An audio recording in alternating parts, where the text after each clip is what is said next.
don't know.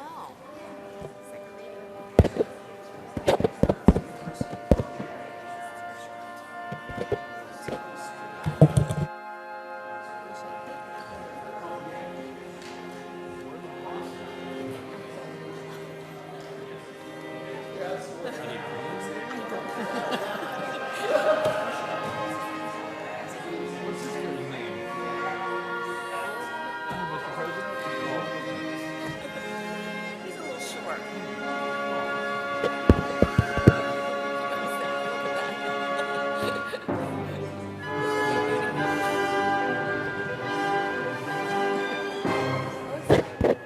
Addams Family. What's the thing? It's the thing. The thing. I think he.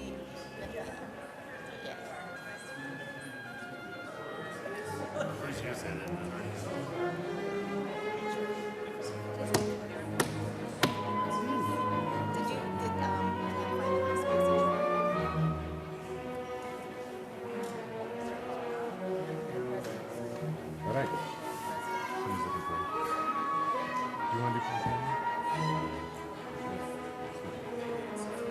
First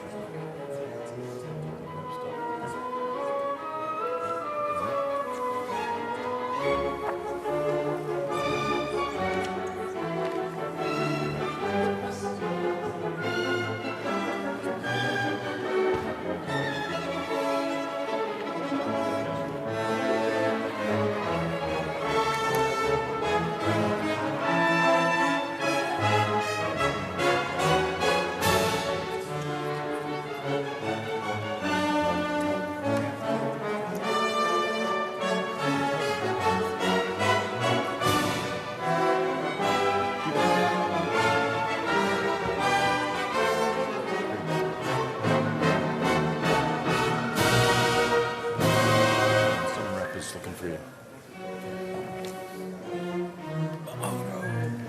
He wants me to sponsor something.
Good morning. With those in the chamber and our guests in the gallery, please rise for the morning prayer. Joining us again is Reverend Don Duval from the Shorter Community AME Church here in Denver.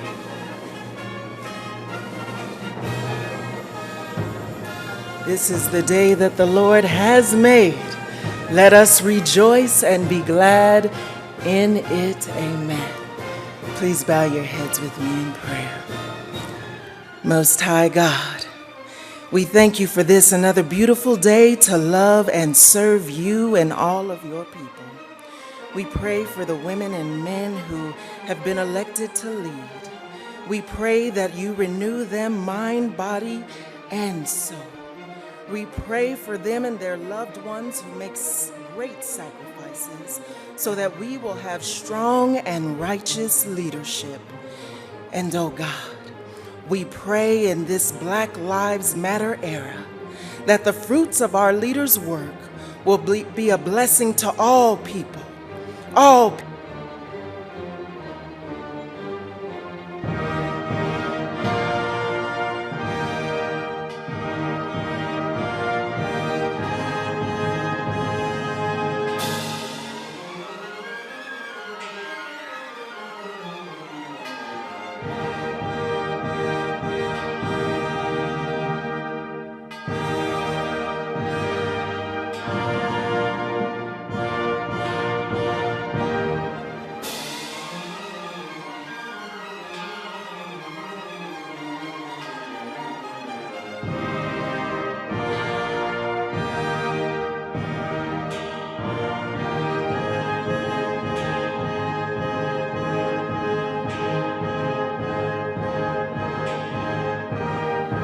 The Senate will come to order.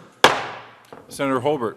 Thank you, Mr. President. Members and guests, please join me in the pledge. I pledge allegiance to the flag of the United States of America and to the flag for which it stands, one nation under God, indivisible, with liberty and justice for all. Sir Holbert, did you get my phone message yesterday? Yes, ma'am. Thank you. Mr. Majors, please call the roll. Senators Aguilar, Balmer, Baumgardner, Carroll, Cook, Crowder, Donovan, Garcia, Grantham, Guzman, Heath, Hill.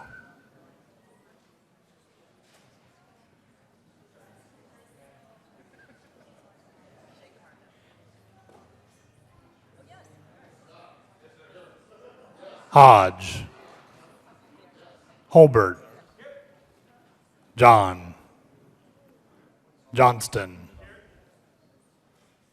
Jones, And they, Kafalis, Kerr, Lambert, Lundberg, Marble. Vicky. Martinez Jimenez.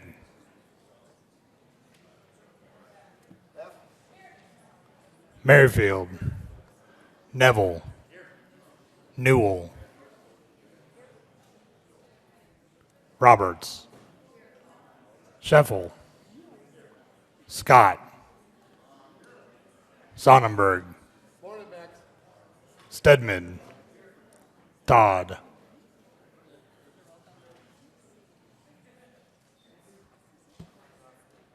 Ulibarri. Woods. Mr. President. Here, with 35 present, 0 absent, 0 excused, we have a quorum. Senator Sonnenberg.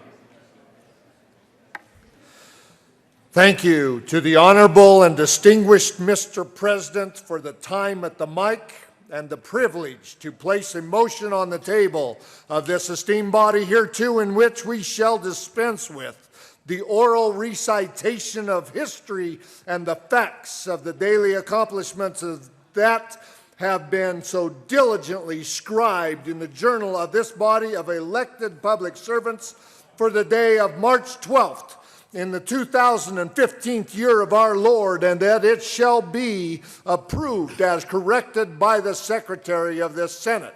Members, I implore you to quickly and decisively vote aye on this important motion. Mr. President, I again express my sincere appreciation to address this esteemed body for the purpose of offering this bipartisan motion.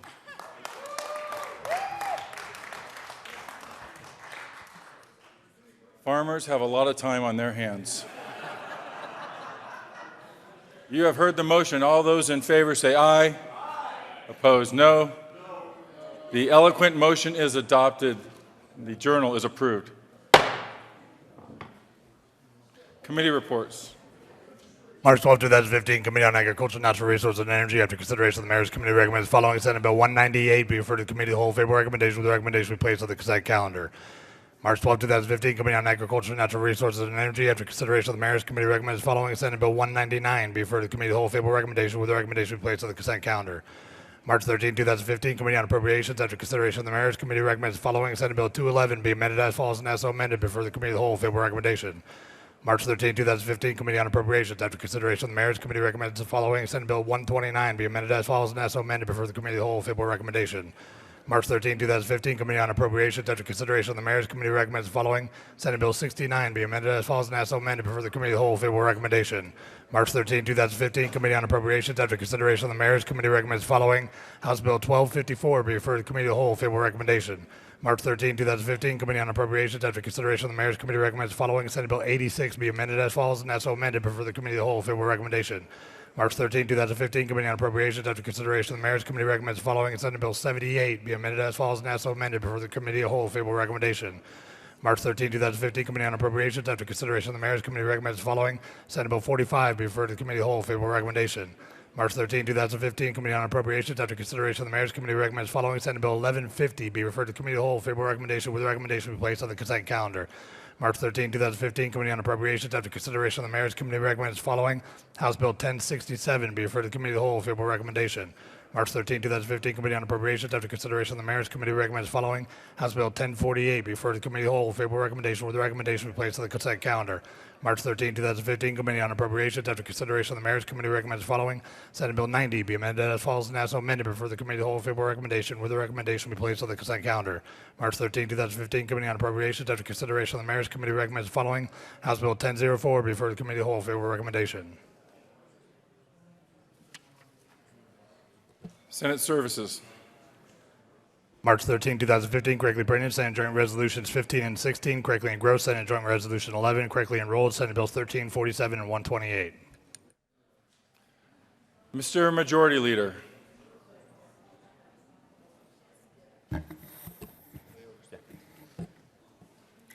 you, Mr. President.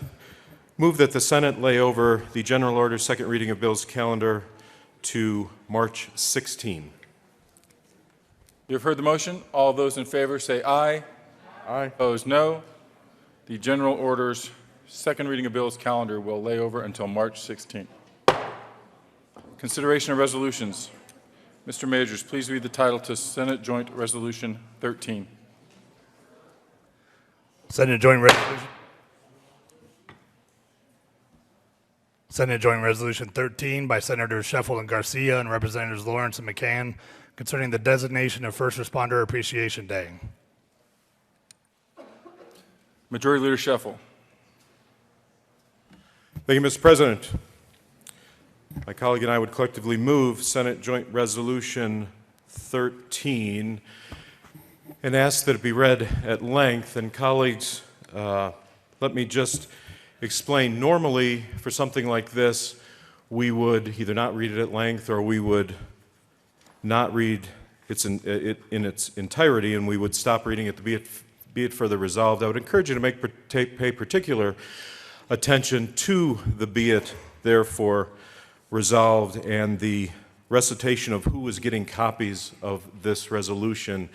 It really has become the story of this resolution. We'll chat about that after it's been read at length. But, Mr. President, we would move Senate Joint Resolution 13 and ask that it be read at length. Whereas first responders risk their own safety and personal property in the execution of their duties to protect the public on a daily basis. And whereas first responders are the first line of defense for the public against threats, both domestic and foreign. And whereas first responders stand at the ready to come to the aid of the citizens of the United States of America 24 hours a day. And whereas first responders are a vital part of our communities, not only standing ready to deal with emergencies, but also volunteering in our schools and community organizations. And whereas individuals, both career and volunteer, from police, fire, emergency medical services, search and rescue, and other organizations in the public safety sector, come together as a collective to aid the public in the event of an emergency. And whereas Colorado joins the following states in designating September 27th as First Responder Appreciation Day: Alabama, Alaska, Delaware, Illinois, Louisiana, Maine, Maryland, Massachusetts, Missouri, Montana, Nevada, New Mexico, Oklahoma, Oregon, Pennsylvania, Rhode Island, Vermont, West Virginia, Wisconsin, and Wyoming. And whereas the Colorado General Assembly wishes to honor and support all first responders with an annual day of appreciation, now therefore be it resolved by the Senate of the 70th General Assembly of the State of Colorado, the House of Representatives concurring herein, that we, the members of the Colorado General Assembly, designate September 27th, 2015 as First Responder Appreciation Day. Be it further resolved that copies of this joint resolution be sent to Chief John Jackson, President, Colorado Association of Chiefs of Police; Chris Johnson, County Sheriffs of Colorado; Ron Grayton, Colorado State Firefighters Association; Mike Rogers, Colorado Professional Firefighters; Paul Cook, Division of Fire Prevention and Control, Colorado State Patrol; Scott Scholes, President, Emergency Medical Services Association of Colorado; Captain John Hahn, Colorado State Patrol; Jackie Kelly, Jefferson County Regional SWAT; Fred Wegner, Park County Sheriff; the I Love You Guys Foundation; Tim Gregg; Tanya Silloway, National EMS Memorial Service; Greg McCulloch, President, North Fork Volunteer Fire Department; Dave Robinson, President, Foothills Fire Department; Joe Baker, President, Mountain View Fire Department; Doug Lingo, Board of Directors, President, Wiggins Rural Fire Department; Eric Christensen, Fire Chief, Fort Morgan Fire Department; Tad Anderson, Chief, City of Brush Fire Department; Nicholas Metz, Chief of Police, City of Aurora; David Walter, Arapahoe County Sheriff; Mike Garcia, Fire Chief, City of Aurora; Dr. Christopher Colwell, Director of Emergency Medical Services, Denver Health Medical Center; Dr. Frank Lansville, Director of Emergency Medical Services, Aurora South Hospital; Tracy Lauzon, Director of Emergency Medical Services and Trauma Services, Aurora Medical Center; Patricia Tritt, Director of Emergency Medical Services, Swedish Medical Center, Denver; Bob Gann, Fire Chief, Wrist Canyon Volunteer Fire Department; Tom DeMint, Fire Chief, Powder Fire Authority; John Hutto, Chief of Police, City of Fort Collins; Justin Smith, Larimer County Sheriff; Peter Carey, Chief of Police, City of Colorado Springs; Bill Elder, El Paso County Sheriff; Kimberly Culp, Executive Director of Larimer Emergency Telephone Authority; Matt Lewis, Mesa County Sheriff; Ken Watkins, President, Colorado State Fire Chiefs; Daniel Brennan, Chief of Police, City of Wheat Ridge; Shane Heap, Elbert County Sheriff; David Carr, Incident Commander, West Fork Fire Complex; Beth Lund, Great Basin Type 1 Incident Management Team Commander, West Fork Fire Complex; Gerald Durant, Fire Chief, Huerfano County; Greg Goodland, Public Information Officer, Royal Gorge Fire Department; Kyle Patterson, Spokesperson, Rocky Mountain National Park; James Englert, School Resource Officer, Deputy Sheriff, Arapahoe High School; James Mauler, Security Guard, Arapahoe High School; Jerry Morrell, Fire Chief, Lafayette Fire Department; Joe Pell, Sheriff, Boulder County; Craig Fugate, Administrator, Federal Emergency Management Agency; Chuck Russell, Deputy Incident Commander, Larimer County; Ben Pennyman, Spokesman, Boulder County Office of Emergency Management; J.J. Hoffman, Fire Chief, City of Lyons; Shane Del Grosso, Boulder Incident Commander;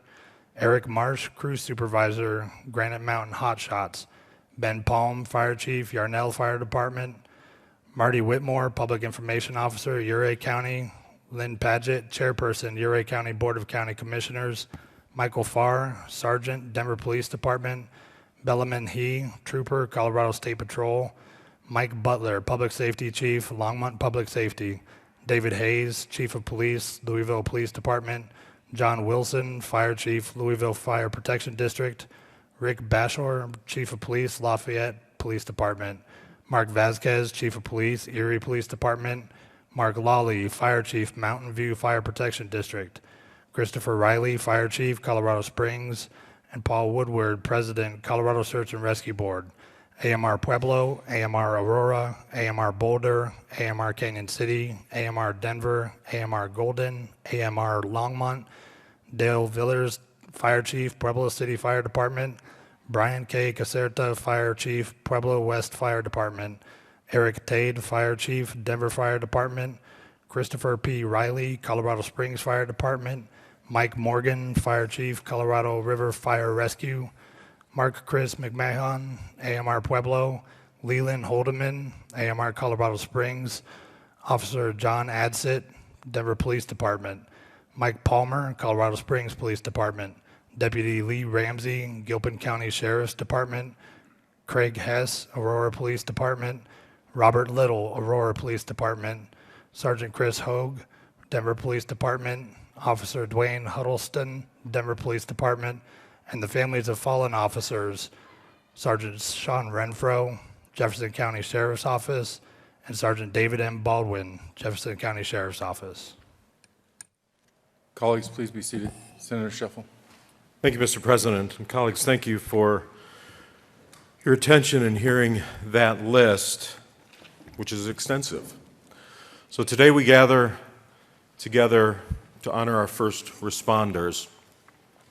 This project first started for me when I was first elected, and it was Tim Gregg out of Park County, which I used to represent, who chatted with me about this and began the story. And there's a story is how it began.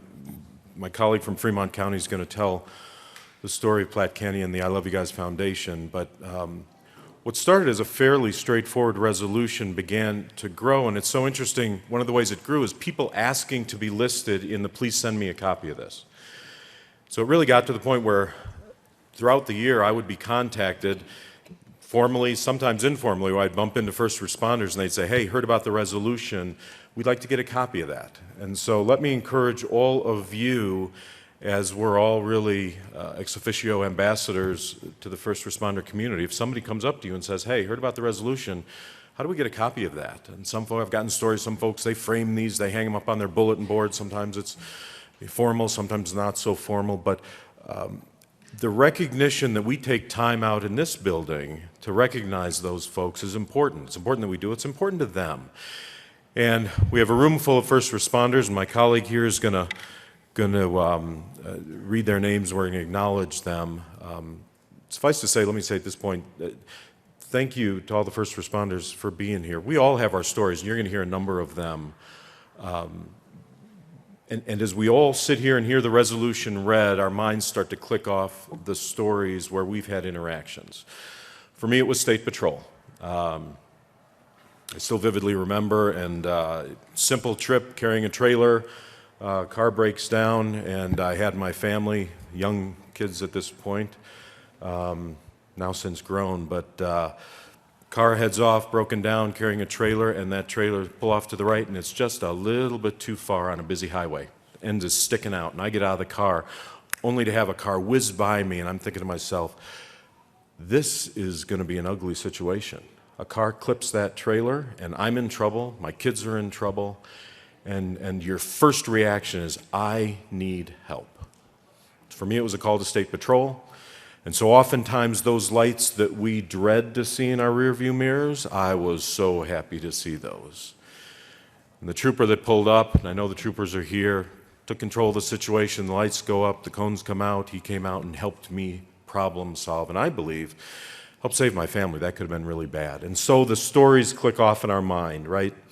We all picture so vividly the 9/11, people pouring out of that building, pouring out, the smoke. Everybody, we were seeing that in live time, and the people pouring out of those buildings. Who was heading up the stairs? The first responders. And the stories told over and over and over again. So I know we'll all add our chorus. I see my colleague from Denver just coming in. We always share stories of our young kids. Never forget, young father, my son is now 19 and 6'3", but I vividly remember him playing Superman off the bed and knocking the wind out of him. And as a young father, I thought, man, I'm in deep trouble. Called to 911. Calm voice. Everything turned out okay. They didn't need to come. I was like, oh, I guess he's okay. Are you sure he's okay? Should we send somebody? We'll send somebody. I think he's okay. Man, what a comfort that is and continues to be. And so I can see it clicking in your mind's clicking into gear as you kind of relate your own stories, and I hope many of you will come share them. So with that, defer to my colleague here. Senator Garcia. Thank you, Mr. President, and I'm going to acknowledge all of the great members who are here joining us today after we hear from our colleagues. But I wanted to say I rise in support with my colleague, the great senator from Parker, today on this important resolution as a first responder myself. Working as a paramedic serving in Pueblo, I understand the honor involved that first responders have on putting on a uniform every day, serving their communities. First responders often put the safety of others before their own.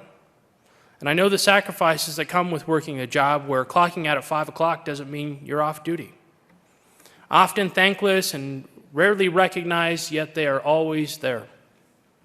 So first responders are driven with a passion for helping people that far too often goes unnoticed. And today we thank and acknowledge you for all that you do.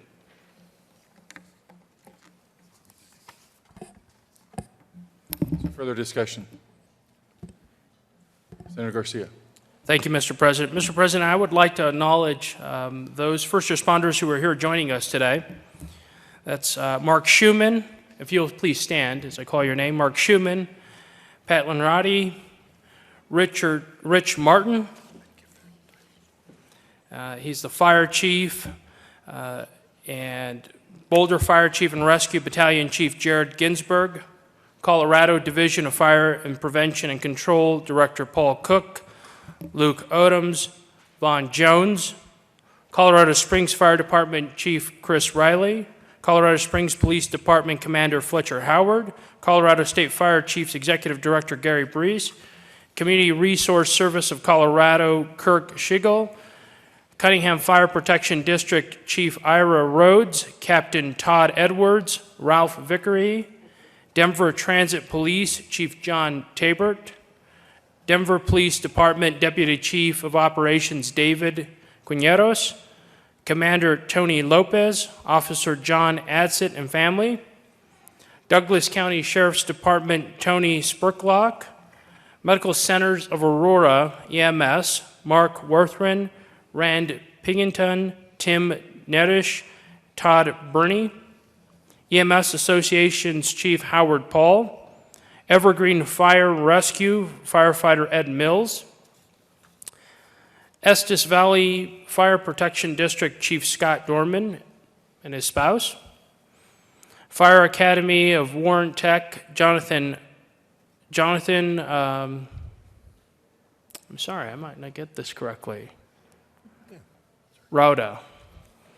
Flight for Life of Colorado Director Kathy Mayer, Lakewood Police Department Sergeant David Hoover, Littleton Police Department Chief Doug Steffens, Mile High Ambulance Randy Chase and Mark Gossich, North Metro Fire Rescue Lieutenant Dennis Elkberg, Platte Canyon Fire District Chief Mark Wassedine, Rampart Search and Rescue Dean Brockman, and South Metro Fire Rescue Bob Barker.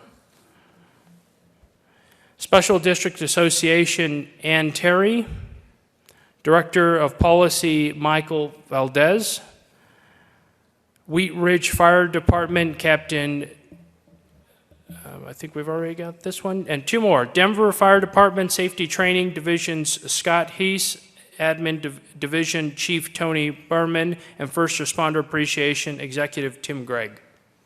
If I have missed anyone, I apologize, and if you'll please stand so that we can recognize you.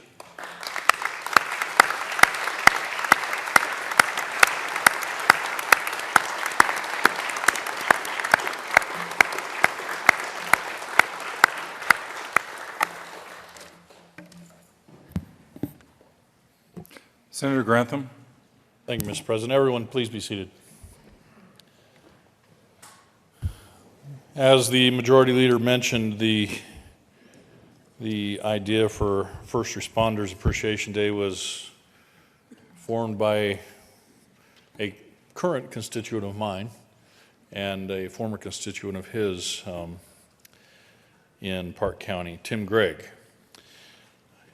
His daughter was one of those 7 hostages at Platte Canyon High School in that hostage crisis in September of 2006. Tim's daughter was released that day, but her friend, as you remember, Emily Keyes, was killed. During the time that Emily Keyes was held hostage, she sent her parents those well-known text messages. Love you guys. I love you guys, okay? Emily's family began the I Love You Guys Foundation, as the Majority Leader mentioned earlier, in her honor. Shortly thereafter, it was Tim Gregg, who is a guest of ours today with his wife Sherry, and always appreciate having them here every year for this. It was his idea to honor those first responders who put their lives on the line every day to protect their community, our communities. The I Love You Guys Foundation was founded by Ellen and John Michael Keyes, and it is dedicated to advancing student and school safety throughout the nation.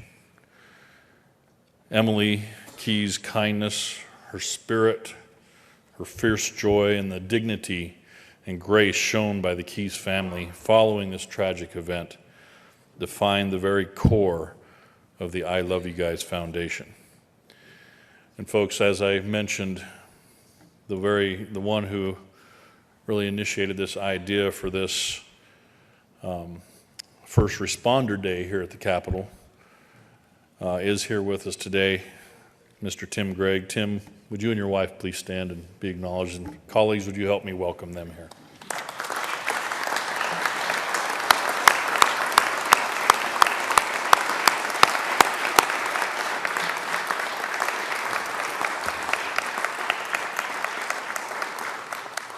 Thank you, Mr. President. Thank you, Senator Grantham. Senator Baumgartner.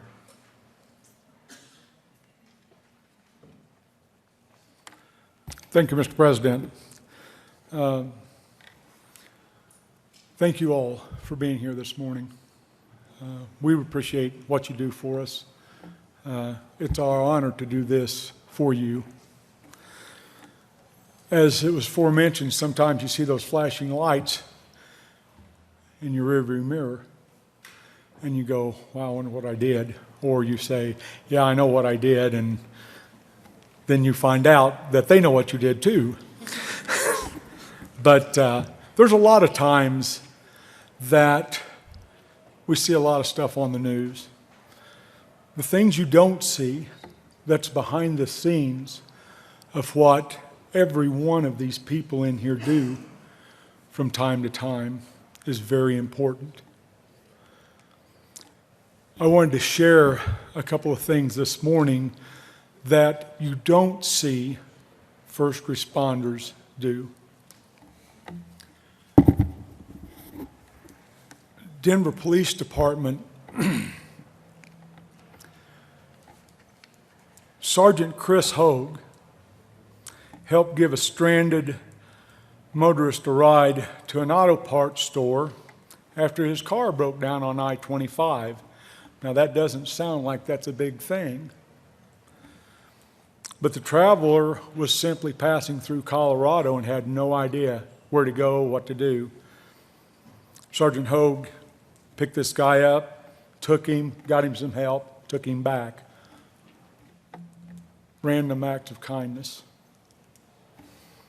Officer Dwayne Huddleston helped take care of a child after its mother had been taken to ICU in a diabetic coma until she was well enough to take care of her son again. Commander William Nagel and Officer Florence Nagel, who are husband and wife, purchased a credit card for a special needs school to ensure that the teachers had money to help the children that was going to school there have snacks. Corporal Joseph Sarton helped an at-risk blind female secure her finances in an independent account that she had been trouble retrieving because her family had not been very supportive and somewhat problematic. Officer Joshua Van Conselius, and if I got that wrong, I apologize, purchased 2 bicycles with his personal funds and delivered them anonymously on Christmas Day to 2 kids whose bicycles had been stolen. And Officer Tarl Spitzer helped a blind homeless man find shelter for the night after his friends had dropped him off at a Wendy's and left him there. Things like this, folks, happens all the time. Colleagues, happens all the time. And we never hear about those random acts of kindness. And it doesn't matter if you're a firefighter, Division of Wildlife, EMS, police officer. These people are all first responders. And it's overlooked so many times that they do more than just their job. And we should remember that. I want to thank you and welcome you all for being here this morning. Thank you, Mr. President. So further discussion, Senator. I know I've got the first name right. Senator Jones. Thank you, Mr. President. Thank you for letting me go before all of you, I guess. First of all, I want to thank all of you for being here. I know you probably have other things you could be doing, and you have other responsibilities. So thanks for coming here and letting us honor you and the profession, people who respond. As part of my former job, a small part of my job, I did wildland fire work, and I had the pleasure of seeing Sheriff Joe Pelley on the 4 Mile Fire not only call a Type 2 team in, incident command team in, a Type 1 at the same time, knowing that they would take longer to mobilize, which tells you how bad an incident is. And I think people don't understand in those bigger situations how many people are involved and how much coordination is involved with that. And that certainly happened in my district last year in September. I represent Longmont, Louisville, Lafayette, and part of Erie. And all those towns and cities, all those cities were hit hard, Longmont particularly. And the fact, there were fatalities in that flood, but the fact that Longmont did not have a fatality is extraordinary. And it's in large part to the first responders and the city pulling it together. They calculated when the flooding was likely to happen. They did a flood evacuation of thousands of homes at 3 in the morning through reverse 911 and police going on to door. And people got out. Some people did not get out as the water came up, especially over on Hover near St. Vrain River. And that's where Longmont fire was on one side of the river and Mountain View fire was on the other side of the river, as I'm told. And there was a stranded motorist, young woman in a car as it was filling up with water. And the Mountain View people had a jet ski. That's how much water there was. And they went out and broke out the front window with hardly any air left in that car and pulled her out just in time. It made the paper. It was such a vivid example of what happened. But those kinds of things, maybe not quite so vivid, happened over and over and over again, ending up with the loss of no life. It's just, to me, extraordinary, especially when you look at the flooding and the scale of it. And one lieutenant from Longmont Fire, who we honored down here last year, told me was out something like 14 hours in a wetsuit in a boat and probably half that time in the water, helping people out. That's amazing to me. Last year on this resolution, I was the other sponsor, and I sent it to a friend of mine, a guy named Fred Ryan, I met in a class last summer, or summer before last, who is the fire chief in a city north of Boston. And he helped with the whole thing with the Boston bombers. The trial's going on right now. And he wrote back thanking me, but we had the honor of having the police chief come in and tell us all about that incident. And it's very dramatic, very incredible, the work that was done. But I think people mostly know first responders for that day-to-day stuff, the more mundane stuff, somebody jumping off of the bed, knocking the air out of themselves. And the fact that people are there to help us is greatly appreciated. I know it's true in my district. I could tell you more stories, but the bottom line is people appreciate first responders day in, day out in our neck of the woods, and particularly they did a year ago, September. Thank you. Thank you for your service. Senator Todd. Thank you, Mr. President. Good morning, colleagues. And what a delightful day it is to welcome so many of our friends and supporters from all over the state today. I want to speak specifically of the Aurora Police Department today. Two specific of officers, and that you can stand as I talk about you, Craig Hess and Robert Little, that are with us this morning. And they helped an 86-year-old woman get home safely after a thief snatched her purse from the shopping cart. But they didn't just take her home. What they did is they finished her grocery shopping, so I need to call you, and I'll give you my grocery list to help me out on that. And they canceled her credit cards, and they changed her locks at home because the key to her home had also been stolen. So when we think about the help and the support that's been given, it's well beyond just, I took care of the situation and handled it right on the spot, but going that extra mile. In addition to that, I believe we have the newest police chief in the state right now, Nicholas Metz, and we have welcomed him. He has not even been on duty for a week yet. And the biggest challenge and the biggest problem for him will be that he came from Seattle. So we're trying to diffuse that and create more of a Bronco environment in his office.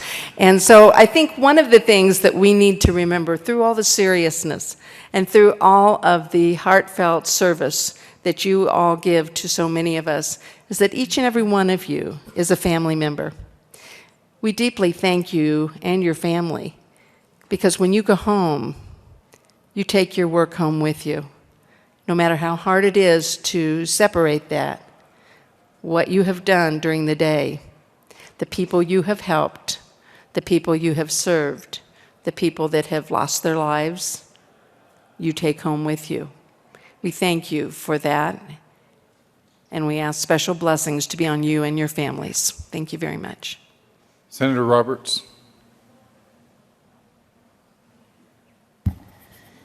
Thank you, Mr. President, and I too want to add my thanks to all of the first responders. I think too many times we forget, and it's until you have to make that phone call that you realize how valuable you are in our getting through our everyday lives. My little story is a combination of my appreciation for those with our fire department and sheriff's department. In 2002, Durango had a lot of wildfires going on. It was a constant tinderbox, it felt like. But one day, my son, who was 13 at the time, was home, and a fire broke out in a subdivision below ours, which is pretty heavily wooded. And the fire was moving uphill, and the helicopters were flying overhead our house with the buckets to put the fire out. My son and I were on the phone, and he said, "Mom, the windows in the house are shaking. The fire's coming up. I can see the smoke." He was in panic mode, which was not his norm. And I didn't know how to keep my son safe. And I was stuck at a blockade. Sheriff's deputy was telling me that I was 6 miles away from my home and said, "Ma'am, you can't go up there." And I was like, you know, the mother bear thing.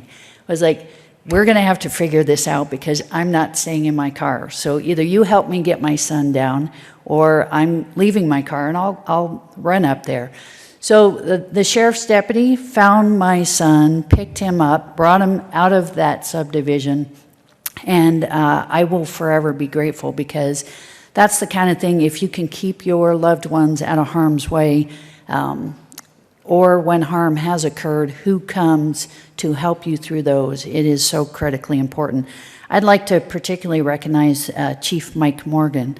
And Chief Mike Morgan is the former president of the Colorado State Fire Chiefs. He was honored with the John M. Buckman Leadership Award. I hope he'll stand so we can particularly address that. But which recognizes a chief officer of a volunteer or combination fire department that stands out on the local or regional level as a true professional who has demonstrated leadership, integrity, and outstanding values within the fire service. So if Chief Morgan would please stand so we can thank him. Must be over in the house or somewhere else, but I would still like us to recognize Chief Mike Morgan.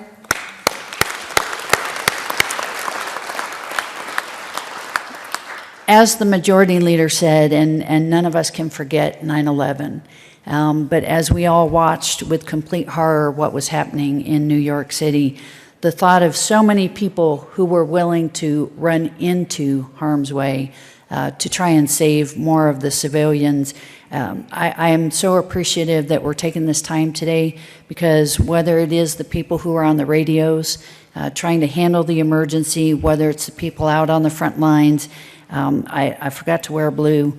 I'm sorry for our resolution the other day, Senator Todd, but I am so pleased to have blue on today because I completely honor, appreciate, and hope we all do the sacrifices that those in blue make for us each day. Thank you.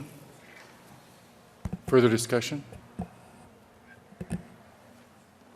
Senator Balmer. Thank you, Mr. President. Well, members, all of you know me to be a dog lover, and so it's my honor to talk about the aspect of emergency response dealing with our four-legged Coloradans.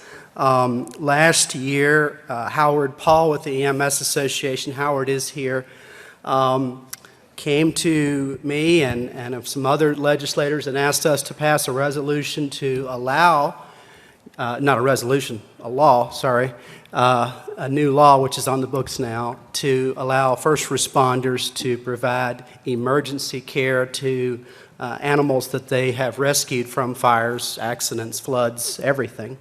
And they've been doing that for decades. You, first responders, have been saving people's beloved pets for decades, but we didn't realize it, but it was never actually legal underneath Colorado law, but now it is, and you're protected underneath Colorado law, so please continue to do that, because the relief on the faces of Coloradans when they see, when they are reunited with their beloved pet that you saved, and in some cases are providing oxygen to, or some cases you're providing first aid and emergency care prior to them going to a veterinary hospital.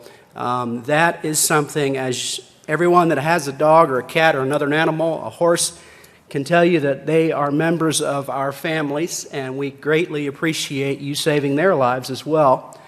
I also want to especially highlight Deputy Lee Ramsey from the Gilpin County Sheriff's Office. While he was off duty, he helped save the life of a Siberian Husky named Nico that was injured in an explosion in Black Hawk. And then I also finally want to mention all of the actual four-legged first responders, and I'm talking about the drug dogs, the bomb dogs, the dogs that go in and detect all of the dangerous situations that dogs go into. I think most of you know that there was a dog on the mission, the Navy SEAL mission to take out bin Laden in Pakistan. So there are specially trained four-legged first responders, and sometimes they get killed. And I know that it's a very sorrowful day for their squads and for their units when they are killed. But when they are killed, that means that they're saving the lives of human first responders. And so from the bottom of my heart, all the four-legged first responders, God bless you and thank you for your service. Further discussion? Senator Johnston? Thank you, Mr. President. Two folks I'd like to recognize this morning. One is, I think Chief Eric Tate is here somewhere from the Denver Fire Department. Honored to have you all here. For those who don't know, Chief Tate has taken the leadership in developing FirstNet Colorado, which is a wireless broadband data service that will allow first responders across the state to have access immediately to critical information they need through this wireless service. And so the Denver Department has really taken the leadership in building this statewide network. We are honored to have you here, and thank you so much for your work. I also want to recognize Deputy Chief Quinones, who is here, an amazing public servant who spent almost 30 years now in the Denver Police Force. And as I looked at you this morning, sir, I thought there was someone else that I should probably talk about who both you and I knew together, and that is Selena Hollis. And so I had the honor a couple years ago to get to know her. She was an officer in District 2 up in my part of town in Northeast Denver, and you may remember the story. It was a 32-year-old African-American woman who has been on the police department for 11 years and was at a Jazz in the Park festival, one that probably so many of us love to go to, and was there when a fight broke out between two men, and being a police officer, first thing she does is, of course, jumps in the middle of it. And in trying to defuse that, one of the men pulled out a gun and shot Officer Hollis in the head. And she did not make it.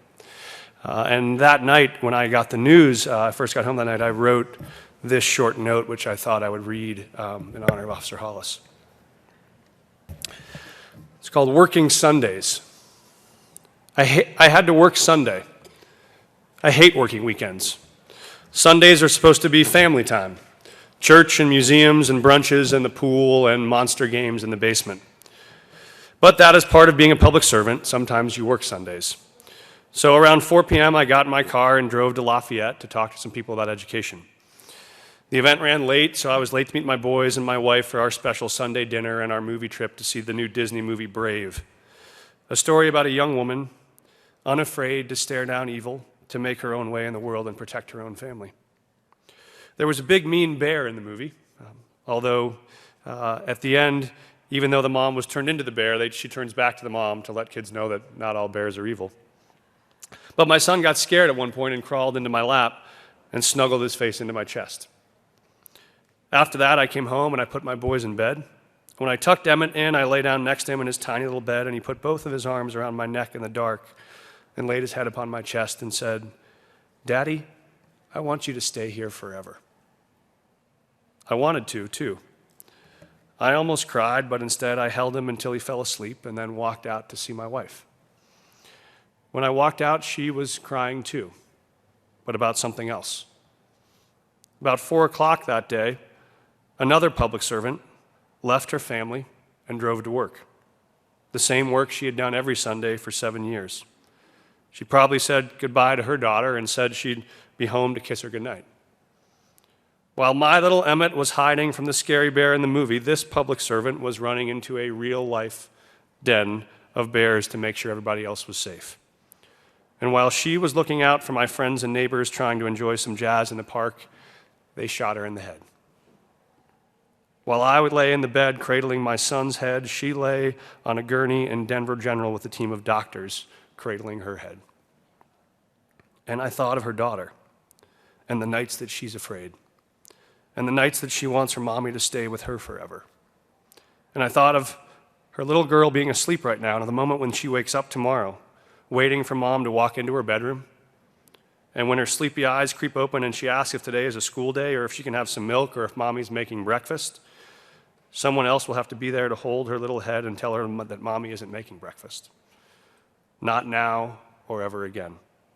That she can't make it to her next soccer game or band practice, The next time she skins her knee or wakes up with a nightmare, Mommy will never, ever be there. She won't be there to console her through her first broken heart, or to help her put on her first prom dress, not to help her pick a college or get ready for her wedding. She won't be there to do a load of laundry over Christmas break, or to be the first teacher when she holds her own little baby in her hands and wonders how to keep this little thing safe from a big and dangerous world. I am proud to call myself a public servant. But on days like today, that feels like saying that both Shakespeare and I are writers. Some give their time, and some give their lives. I will be waiting in my boys' room tomorrow morning when they wake up, waiting to tell them that it is a school day, that I brought them some milk, and that Mommy is making breakfast, and that I will be at their next soccer game, and that in real life, we don't have to be afraid of big bad bears, because some public servants are willing to give their lives to make sure that I can stay here forever on the nights when my kids need me the most. I want to say a thank you and to honor the memory of Salita Hollis and to honor the work of all the folks that are here in uniform today. We are so grateful. Is there further discussion? Senator Woods. Thank you very much, and welcome to all of you here today. We thank you for coming, and it is our honor to celebrate and to remember our first responders. My heart sung and is so happy to see Officer John Adsit from the Denver Police Department here this morning. Our prayers have been with you. I want to give a shout out to the State Patrol here in the Capitol who keep us safe. Thank you. And then I want to talk about Sergeant David Baldwin. On January 26, 2014, Sergeant David Baldwin, a United States Air Force veteran and a 27-year veteran of the Jefferson County Sheriff's Office, was struck and killed in the line of duty by a wrong-way driver on Highway 93. Sergeant Baldwin was a passionate teacher, a community servant, and a friend, a father, a husband. We're grateful for his service. We are deeply humbled by and grateful for his and his family's ultimate sacrifice. May God bless you all, and to borrow a phrase from a brave young lady who left this world much too early, we love you guys.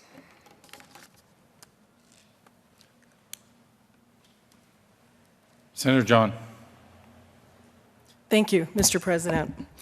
And I want to come just to say a very personal thank you. I actually, and it was a privilege, I've had the privilege of serving right on scene with some of you all. I was a victim advocate for 7 years, logged in over 7,000 hours, and I was a first pager responder. So I have a very special place in my heart for all of you. I think the very first scenes that I was called out on, I was so amazed at every single time how I could walk into a scene that should have been so chaotic, and you had brought calm to the scene, because that's what you're trained to do. I'll never forget my first suicide. Not only was it a suicide, it happened to be the exact age of my son, had attended the same school as my son, and I knew that the officer knew that it was my first suicide, and they totally kept it calm so that I could do what I needed to do. Called out on domestic violence. You know what? The first thing I asked all of you is the suspect in custody. And many times the response was no. So I thank you for standing there with me and all of your victim advocates until we had our 10 minutes to gather up the most important things we could for that victim and get him out of there. And thank you for the little girl, Molly. She ran from the house to the payphone and made that phone call because she wasn't sure if her mom was dead or alive. She only knew that when she last went to check on her mom, didn't think she was breathing, and she was there with her younger brother. Molly was 12. I arrived on scene, and as always, you were sitting at the table with little Molly. And all she could say to me was, "I am so sorry. I didn't get my house cleaned up. I am so sorry I didn't get this before you came. But there you were, keeping everything calm. The time that you had to walk into the scene because the dad had been so angry he had set his little boy on top of a gas stove because he had soiled his pants. And there you were, keeping everything calm. Our firefighters, we had a horrible fire in Edgewater. The mom had gone off to play with her friends and left the kids at home. I arrived on the scene and immediately was called to talk to the firefighters because he just couldn't deal with the fact that when he got into the house, when he finally got in there, it was a stove fire. He couldn't save him. And he just kept saying to me, "It's not supposed to end this way. I was supposed to be able to save him because that's what you all do." I sometimes think that we just don't think about the emotional stress and the incredible situations that our incredible firefighters and EMTs and Flight for Life and officers, our sheriff's departments, every day they walk into scenes like this and they have to remain calm when nobody else can. So I ask, because I am so grateful for the support that you gave me for all of those years, helping me to keep things calm, that when you see one of your law enforcement, your firefighters, your EMTs, all of our first responders, remember, they are so real people that have such emotional stress that sometimes we forget because that's what they're trained in. And please just give them a hug because I'm telling you, it's not easy day after day after day what you all do. Thank you so very, very much. Senator Cook. Thank you, Mr. President. I want to thank you all for being here. As sheriff for the last 12 years of Weld County, I obviously have a certain affinity and love for you guys. And I want you to know this, I will defend you to the death and what you do, because that's what you do for us. But I also want to mention probably the most forgotten group of people, the most forgotten group of first responders that really nobody thinks about until something happens. You know, the sheriff of Weld County, I had a patrol division, but I also had a jail. I had 200 deputies that worked inside of a facility, which is the toughest job in law enforcement. Sheriff Spurlock knows what I'm talking about. It's the hardest job, but yet it's the most forgotten job of anyone in law enforcement. They're kind of like the redheaded stepchildren of the profession. But again, it's the most difficult job out there in law enforcement. And you say, well, how can they be recognized as a first responder? Well, I'll tell you, they're the complete first responder. They're trained in fire suppression because it's a jail. When it gets on fire, if there's a fire, where are they going to go? They're not going to let the inmates run out the door. So they have to put out the fire or suppress it until the professionals come and do it. They're trained, not to the level of EMTs, but they're trained in medical services because we have suicide attempts in our jails all the time. They have to cut people down when they try to hang themselves, and they have to give them CPR and bring them back to life. We have medical conditions in the jail, and those deputies are trained to help those people that have medical issues to stay alive until the professionals and the EMTs can come. Well, they're also obviously peace officers while inside the facility, and so they have to make the people that can't follow the rules and can't follow the laws follow the rules and the laws while inside the facility. So they are the complete first responder that we have. And I just wanted to say that we need to recognize them because their sacrifice and service is no less important than our deputies or patrol officers or our firemen and our EMTs that are out on the street. So when you drive by a jail or when you think about what's keeping you safe at night, it's also our corrections side, our corrections deputies that are protecting our people out there. So thank you, Mr. President. Senator Guzman. Thank you, Mr. President, and thank you to all of you who are here today. I want to pay a special thanks to those women and men who work on our behalf in the city and county of Denver area. I've worked with so many of you from the city and county of Denver, either firefighters, police officers, EMTs. As a community leader, I've been with you in the streets when things were not always very smooth. As a pastor, I've been with many of you at the bedside of those who've gotten hurt, and I've been at your bedside. Many of you who had a hard time dealing with what had happened. Today, I want to pay a special tribute to one of the police officers. His name is John Adsit, who was seriously injured while he and 3 fellow officers were on bicycle patrol. We have that here in Denver. It's been quite helpful. Officer Adsit is a 9-year veteran of the Denver Police Department. He sustained many, many injuries while he was serving. He spent several months in the hospital and went through 11 surgeries in order to get to where he is today. He's made significant progress on his road to recovery. We honor him and his fellow officers for their incredible service and sacrifice in protecting our communities. He is here today. Please help me welcome Officer Adsit, his wife Michelle, and their family.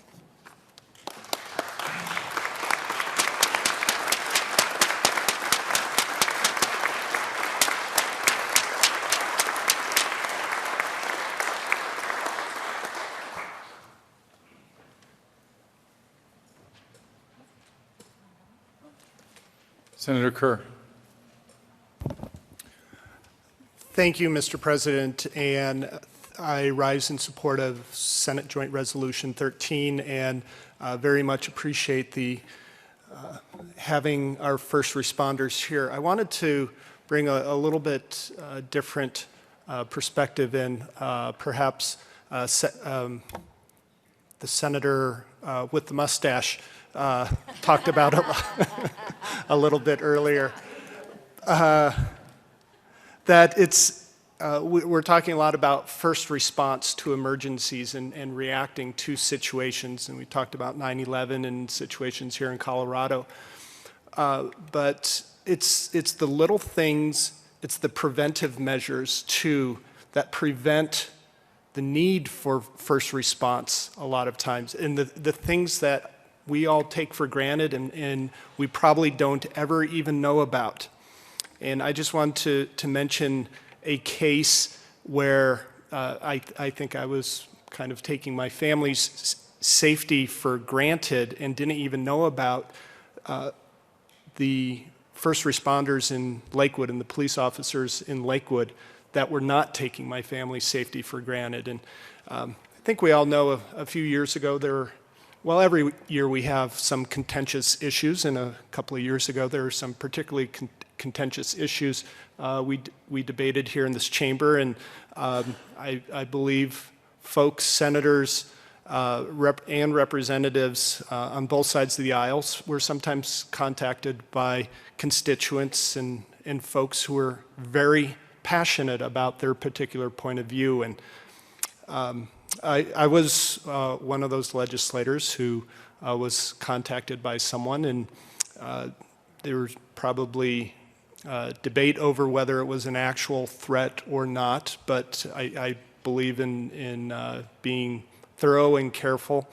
And so I let the Lakewood police officers know about that. And then back down here and we're back in our debates and having our conversations here.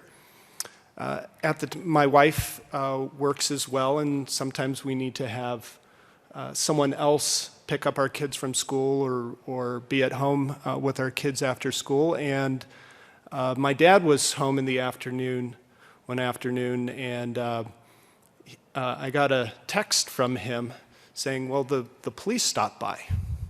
And I was a little surprised about that. So when I had the opportunity, I called him back, and he said, yeah, well, a really nice police officer named Dave Hoover stopped by my house and was just checking in because there was a car parked in front of our house that didn't belong. So Dave Hoover, in his regular patrols, knew what cars regularly were parked in front of my house. And my dad was watching the kids, had parked his car in front of our house, and my dad wasn't thinking about it, I wasn't thinking about it, but knowing that Sergeant Dave Hoover was thinking about the safety of my family and checking up on the safety of my family, I think those kinds of, the thousands and thousands of incidents like that, preventive measures that happen each and every day is also what really helps us stay safe. So thanks, Dave. Senator Neville. Thank you, Mr. President. Thank you for all being here today. I feel extremely fortunate, and I'm so thankful to all the great first responders that we have in the 4 counties that I serve in Denver, Boulder, Gilpin County, and of course my home county of Jefferson County in particular. And I also want to kind of highlight something here, the leadership in Jefferson County.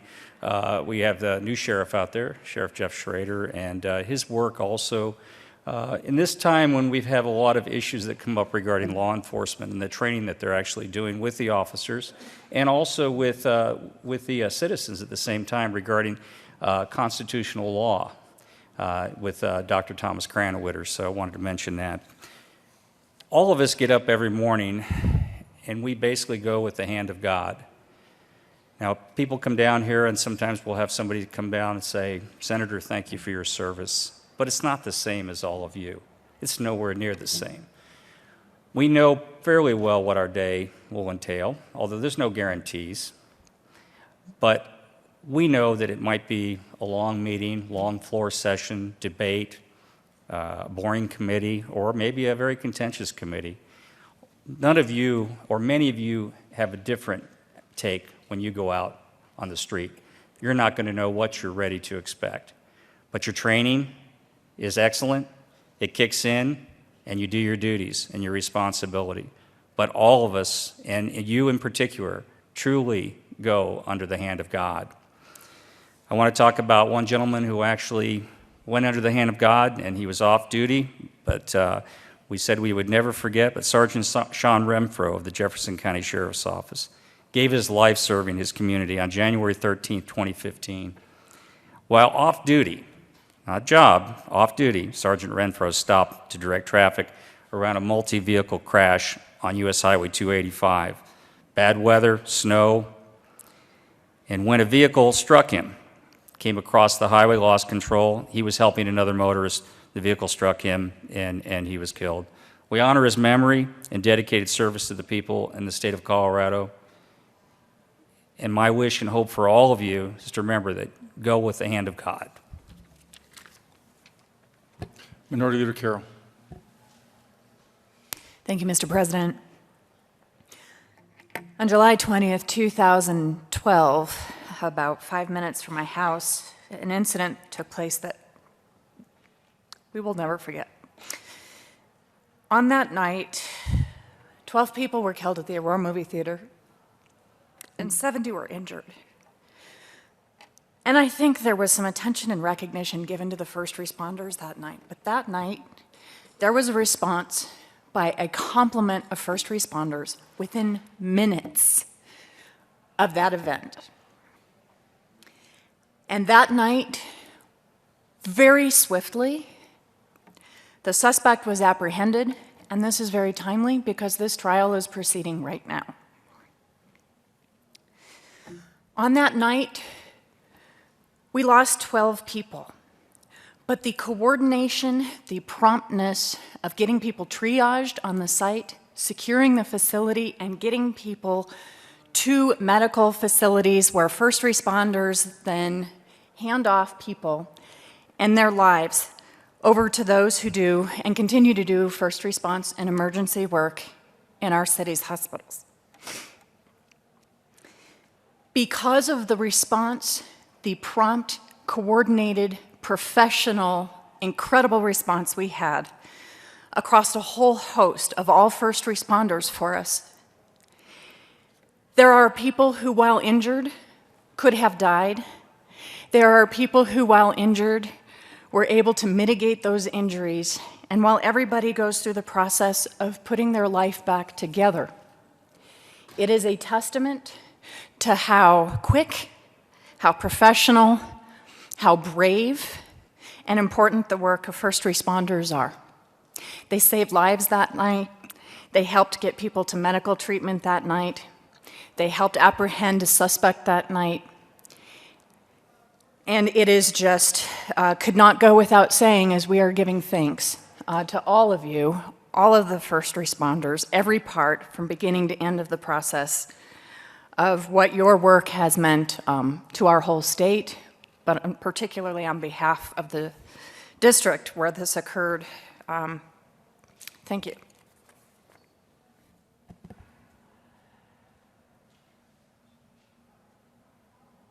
Senator Newell.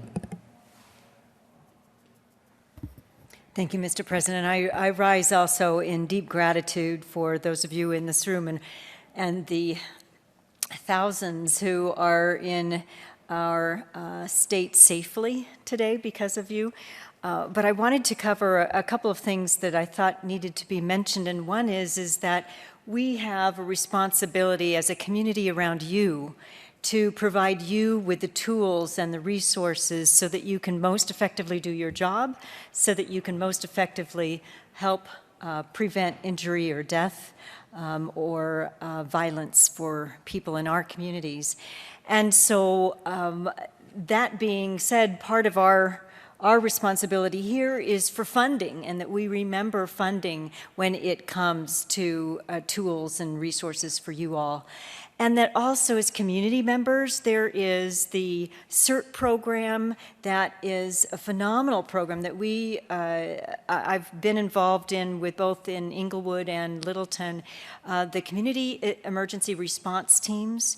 If you are not aware of these as legislators, please get to know your community CERT programs and make sure that you go out there and tout it and promote it and get involved, because that is another support mechanism where we can support those first responders who are here today.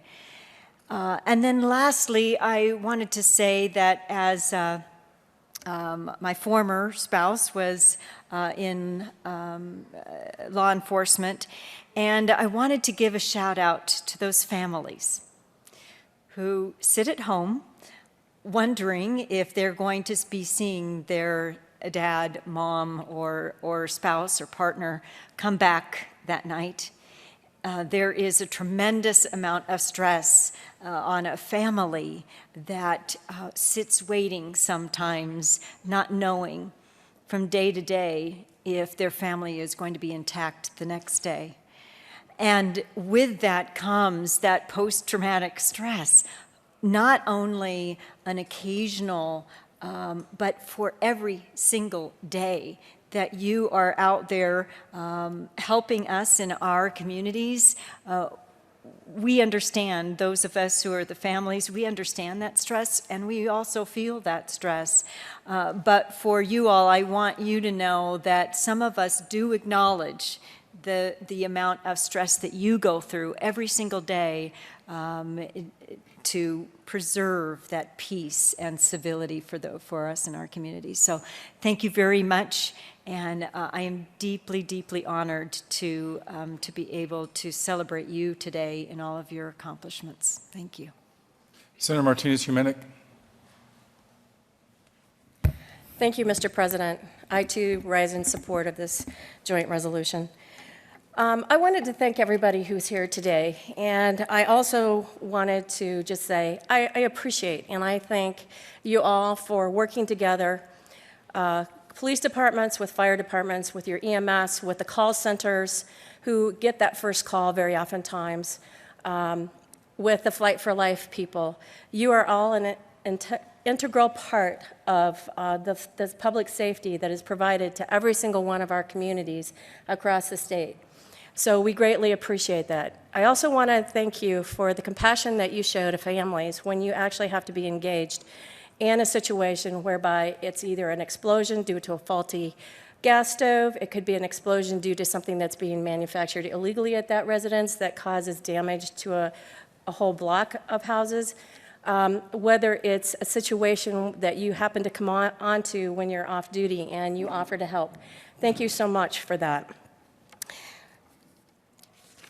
I appreciate that you work together during fires, during floods, during situations where the SWAT teams need to be coming out. That I have heard people from different departments say that it's a band of brothers, that you support each other and that you're brothers and sisters in this. So I greatly appreciate the work that you do, the compassion that you put into it, all the little things that you do every single day that our residents aren't aware that you do. I had the opportunity to go through Citizens Police Academy in the city of Thornton that I live in. Really opened my eyes to what the police department folks do from all levels of the department. We now have a Citizens Fire Academy, which I was very supportive of, which also now allows regular citizens to see what you do on a daily basis and how you may put yourselves in harm's way. So we greatly appreciate that. I would like to recognize Sergeant A.J. DeAndrea, who was recently awarded the Attorney General's Office Excellence in Law Enforcement Award for establishing what has become a national standard for police tactical response in active shooter situations and a school safety protocol used across the country. And Colorado, unfortunately, had to lead the way with this type of protocol. Thank you for those folks who were involved at Columbine and some of the other incidences that have been mentioned before. I would also like to recognize Officer John, and I apologize if I say your name incorrectly, Zubrinik, who helped a terminally ill woman get to the grocery store to buy her medication, brought food for her house, and connected her with a food bank of the Rockies and with RTD Dial-A-Ride so that she wouldn't go hungry or have to walk to get her medication in inclement weather. Thank you very much for all that you do, and if Sergeant A.J. DeAndrea and Officer John Zubrinik are here, would you please stand up? And I may be saying your name incorrectly. They may be over in the house. Thank you very much for your service and for dedicating your life to the public. Senator Kafalis. Thank you, Mr. President. Good morning, colleagues and guests. I rise in support of SJR 13, designating September 27th as First Responder Appreciation Day. I also want to add my voice and express my appreciation to all of you for being here and for all the amazing work that you do. I'd just like to share a couple of things briefly and perhaps reinforce the point that you folks do the work that you do, whether you're on duty or off duty, and it's almost like it's a 24/7 job. A couple of weeks ago, I shared this story, but I thought it'd be appropriate to elaborate a little bit, especially since we have some state troopers, state patrolmen, and women here present. So I mentioned that about a month ago, I drove up to Estes Park, to Rocky Mountain National Park with my wife, and my 24-year-old nephew, who was visiting from Athens, Greece. They don't get as much snow there as we do up in the mountains, so I wanted to make sure that he could see Rocky Mountain National Park, our crown jewel. And so we drove up the Big Thompson Canyon, Highway 34, and we actually did a very nice hike up above Bear Lake, and he experienced the snow and the wonder of the Rocky Mountains. On the way out of the park, a big snow hit. and at times it was almost whiteout conditions. We got into Estes Park okay, and my vehicle is a Toyota Prius, so it's not exactly the best snow car, but we were able to get into Estes Park, and we were hoping to get down the canyon, but it was closed because the roads were icy and because there had been an accident. So we thought that, well, let's try to get down Highway 36, but that highway was closed as well. And we really did need to get down off the mountain because my nephew, who was visiting, had an 8 o'clock appointment the next day at CSU because he was exploring different PhD programs. So we wound up going up Highway 7 and then taking the turn off towards Lyons. And believe me, it was not easy getting up the mountain from Estes Park up Highway 7. So when we made the turn, I pulled off because I was going really slow. I was, admittedly, I was very nervous about the road conditions. It was just really, really icy and slick. I pulled off to let cars pass, and there was a pickup truck, a 4Runner or something, and there was a man driving and a woman in the passenger seat, and they also pulled off, and they basically stayed behind me. And as we went down the canyon, and probably took 2 hours, I was going pretty slow. It was just really hard driving. This pickup truck stayed behind us about a quarter mile, just staying behind us. And I suspected that they were doing that intentionally and that it was perhaps some kind of a guardian angel. And when we finally made it down the canyon into Lyons, well, prior to that, actually, I pulled off because I wanted to let this pickup truck pass. I felt I was slowing the pickup truck down, and I didn't think they'd want to take 2 hours to get down the canyon.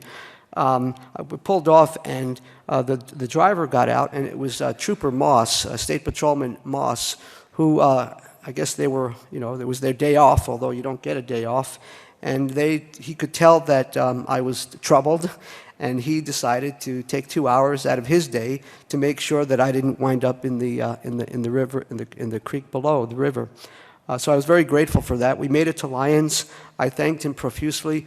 I've been trying to track him down, but I'm sure he's busy. I wanted to thank him personally, but this is my appreciation to Trooper Moss for making sure that I got down the canyon, and my wife and my nephew, and I'm sure your folks are delighted that I'm here with you today. The second thing I wish to share very quickly is that last year I did a ride-along with Poudre Valley Hospital Ambulance Service, UC Health, and there were two EMS persons driving, and I spent about 6 hours, I think it was, that day. And it was an amazing experience just to observe firsthand the professionalism and the varied things that they deal with. And actually, in the beginning, nothing was happening. So we were basically in one of the little stations hanging out, drinking coffee, and they felt terrible that there weren't things going on in town in Fort Collins that they could have me accompany them so I could observe them in action. Eventually, things did pick up, and again, I was amazed at whether it was an auto accident, whether it was responding to an attempted suicide, whether it was going to a mobile home park because there was an elder person who was experiencing difficulties that ultimately she had to go to the hospital. So my hat's off, my shout out for those folks as well. And just finally, I just want to acknowledge, especially with our State Patrol folks, the day-to-day stuff. I mean, the fact that they're here every day, and actually, they're men and women, tough-looking, they're all in good shape, and they've got those uniforms on, and yet every day they take the time to say a kind word, to say good morning, to smile, and that's really greatly appreciated. They're just, it is, like the little logo says, our family or something protecting your family. And I do feel in many ways we're all a family. And just the day-to-day kindness that they provide us with is greatly appreciated. And also, so are you folks. Thank you. Thank you. Is there further discussion? Senator Lambert. Thank you, Mr. President. My district in northwest El Paso County has been occasionally the scene of a couple of fires you might have heard about in Waldo Canyon and Black Forest. We have had more dollar destruction in those two fires, I think, than any others in Colorado history in 2012 and 2013. And you know, the proximity to forest fires in our forests obviously played a role in that. And I'd just like to thank especially Station 9 and Station 18 in my district that were very, very close to the fire. Station 9 was the rallying point for hundreds and hundreds of fire teams coming in to fight the Waldo Canyon fire. And Station 18 was in the middle of that conflagration that took out, I think it was 346 homes in Colorado Springs City. Our firefighters have obviously putting their lives on the line to protect the families, protect the people involved. It was miraculous that only two individuals, two in Waldo Canyon and two individuals in Black Forest, were killed, considering the amount of horrendous damage that was caused in those fires. I'd also like to mention the Catamount Fire Team. That is a special unit of Colorado Springs Utilities that was formed at the start of that utility. I think it was back in probably the 1890s, about that time frame. And part of the establishment of Colorado Springs Utilities as a utility was to protect some of their own water and infrastructure, especially around the area of Pikes Peak. But the active members of the utilities also have this volunteer fire department. They are unique in the United States as in that they're not just trained as wildland firefighters, they're also trained as utility engineers. So in the middle of the Waldo Canyon fire, when the fire cut off the power to operate the water systems, they were able to fight their way into the utility substation, as I understand, fix it as the fire was actually threatening that utility station. They got the power back on so they could actually use the water against the fire. That has been, I think, recognized throughout the country as probably the only unit like that in the country, and I think now is being copied in other areas, especially on the West Coast, where that type of fire problem has, especially forest fires, have been a problem, and we need to have engineers actually go in and fight fires in some cases. Firefighters have saved many of my friends' lives. In 1988, December 6th,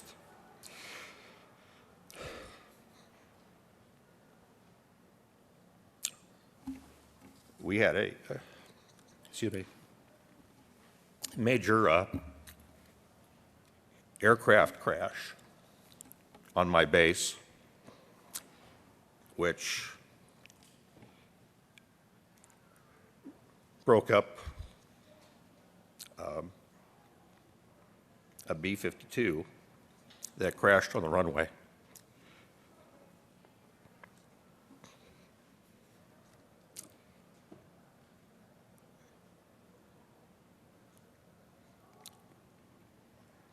And firefighters saved everybody.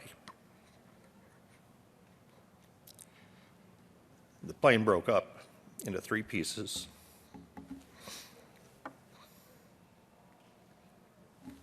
My co-pilot was on the aircraft. He survived uninjured, unbelievably. But the whole fuselage section with the crew compartment broke off from the rest of the airplane, which caught on fire. And firefighters,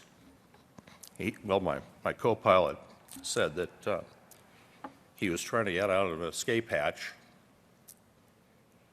and saw the flames coming up over the top of the aircraft.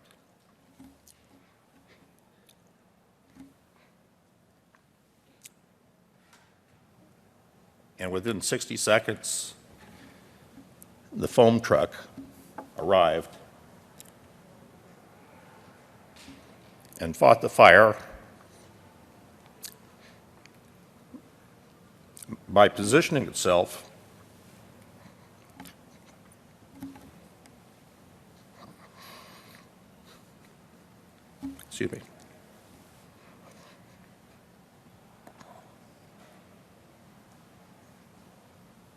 between the crew and the burning section of the aircraft for an hour and a half.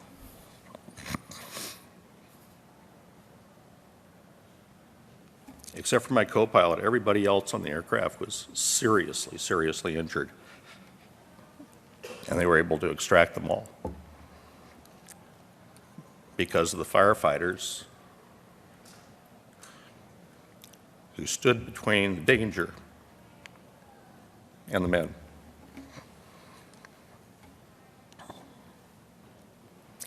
And that's what our firefighters do, our first responders do, as a matter of their job, but it's a matter of love for their, for all of us. I would like to make an introduction today representing the Colorado Springs Fire Department. I think he was here. He might have. There he is. Chief of the Colorado Springs Fire Department, Chris Riley.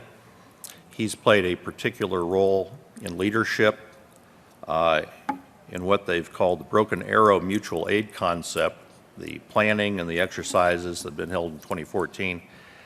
And I think, Chief, they've actually had to not call it Broken Arrow anymore. I've heard there's a little problem with that because Broken Arrow means a little something different in the military and sort of a restricted word. So these efforts that we've had, and I think we've actually had some legislation here that have enabled the mutual aid concepts that I ran actually several years ago, and it's really satisfying to see these come to fruition so we can have mutual aid around the state for various fire services and emergency services. So these are, his leadership really has been a stepping stone to a statewide program which is being developed to have that mutual aid for all of our firefighters across the state. So Chief Riley, thank you very much for being here today.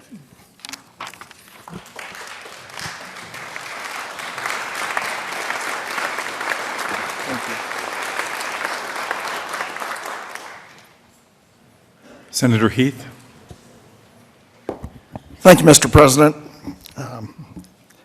Thank you all for being here. These stories are unbelievable stories that we're hearing. And I would just want to say thanks as well.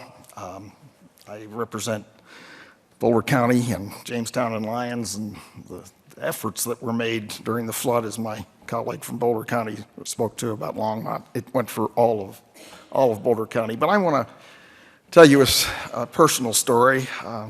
The majority leader said we're all sitting here thinking, but this is personal for me. Doesn't anywhere near rise to the extent of some of the stories that are being told, but from a father's standpoint, this was incredibly significant to me. On the morning of March 5th, 1978, my family drove me to then the old Stapleton Airport to put me on a plane. I was heading to Europe on a business trip. And as I always did, I told my wife that I would call her when I got to Kennedy and just check in before I took the overseas flight. And of course, in those days, there were no cell phones or anything, and you had to go to a payphone. And I called. I was traveling with a fellow business colleague of mine, and got no answer from my wife. And this went on for about an hour. And I was getting very, very close to having to get to board the plane to Europe. I asked my business colleague to get on the plane and I would join him. So finally, in desperation, I decided to call our friends, our next door neighbors, the Dawsons, and they said, Dr. Dawson Pete picked up the phone. He said, "Thank God you called. I'm going to put Josie on the line." Well, what had happened, my wife had driven me to the airport with our kids, and as she was driving back home, the fire department was just about to leave our house. Our house had burnt to the ground. And after I ascertained that everything was okay in terms of just where the hell they were, my little daughter got on the phone, and who had just obviously lost everything, and she said, "Daddy, Daddy, I am so happy." I said, "Kristen, why are you so happy?" She said, "My canary is okay." It turned out, as I later learned, that the volunteer fireman, when my daughter got out of the car, ran up to the first person she saw, this volunteer fireman, and apparently without batting an eye, he said to my daughter, "I saw your canary fly out the window." When I thanked, obviously, the people that came to our home, the person I felt most significant and most important for me to say thanks to was that fireman in this case, who had the presence of mind with a little girl in front of him to say, your bird is okay. There was not a life to be saved, but there was a little girl who that was the most important thing in her life at that time. Thank you all very, very much.